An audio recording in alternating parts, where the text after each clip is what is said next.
కేసీఆర్ గారు ప్రజల్లోకి వెళ్ళలేదనా, ఒకటి అవగాహన లేకుండా మాట్లాడడం, ఏ రకంగానైతే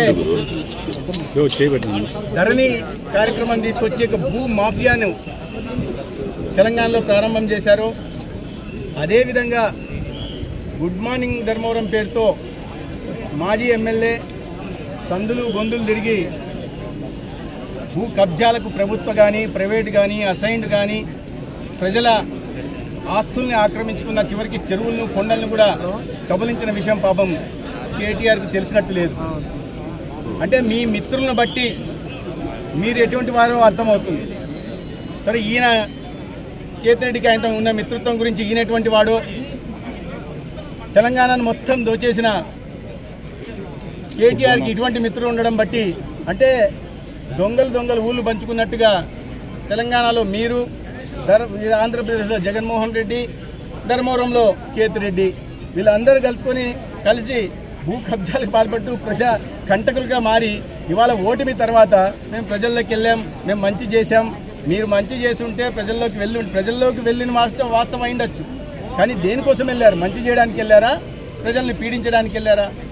ప్రజల్లోకి వెళ్తున్న సందర్భంగా సందులు గొంతులు తిరుగుతున్న సందర్భంగా ఎక్కడ ఖాళీ స్థలాలు ఉన్నాయి గుర్తించడానికి వెళ్ళారా? ప్రజా సమస్యలు తీర్చడానికి వెళ్ళారా?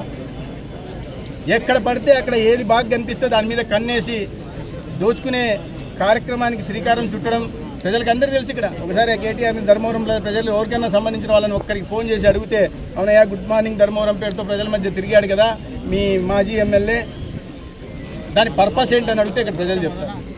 అందుకని ఇటువంటి మాటలు మాడుతున్నప్పుడు ఒకసారి ఆలోచించుకొని మాడాల్సిన అవసరం ఉంది. ప్రజల మధ్యలోకి ఎందుకు వెళ్తున్నాం, దోచుకోవడానికి వెళ్తున్నాం అనే విషయాన్ని పాపం ఇప్పటికైనా కేటీఆర్ అర్థం చేసుకుంటే మంచిది. ముఖ్యంగా 4 సంవత్సరాల క్రితం ఏదో జీడీపీ గురించి జీఎస్డీ గురించి ఆయన ప్రసంగాలు ఇస్తుంటే నేను ఒక మాట చెప్పడం జరిగింది.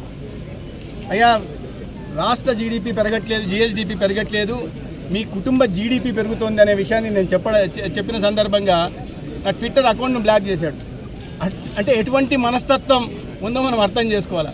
ఒక రాజకీయ పార్టీకి సంబంధించిన ప్రత్యర్థులు మీరు చేసిన తప్పులను ఎత్తు చూపుతున్నప్పుడు బ్లాక్ చేయడం ఏంటి? చిన్నపిల్లల మనస్తత్వం ఉండాలా లేదా అహంకారమైనా ఉండాలా?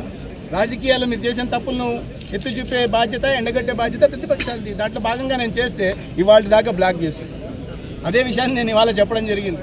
నువ్వు ఒక విమర్శని తీసుకోలేని వ్యక్తివి, ఎటువంటి అహంకారపూరిత ధోరణితో ఉంటున్నారో, ఎటువంటి మీ అవినీతిని ఎత్తి చూపామనే కదా. కాబట్టి మీరు అదే ఒకే జాతి పక్షులందరూ ఇవాళ ఒక చోట చేరారు. ప్రజలను దోచుకోవడమే లక్ష్యంగా తెలంగాణలో బీఆర్ఎస్ పార్టీ, ఆంధ్రప్రదేశ్లో జగన్మోహన్ రెడ్డి పార్టీ, దాంట్లో ఇంకో చిన్న ప్లేయరు కేతిరెడ్డి, వీళ్ళందరూ కలిసి ఇప్పుడు దొంగలంతా ఒక చోట చేరి పాపం ఒకరినొకరు ఓదార్చి సర్టిఫికేట్లు ఇచ్చుకుంటున్నారు. సర్టిఫికేట్లు ఆయన మంచోడు, ఈయన తిరిగాడు, ఆయన తిరిగాడు, ప్రజలు నవ్వుతున్నారు మిమ్మల్ని చూసి. మిమ్మల్ని అందరూ అందుకని ప్రజలు మిమ్మల్ని అందరినీ మూకుమ్మడిగా కలిసి కట్టిగా ప్రజలు మిమ్మల్ని ఓడించారు, గుణపాఠం నేర్పారు.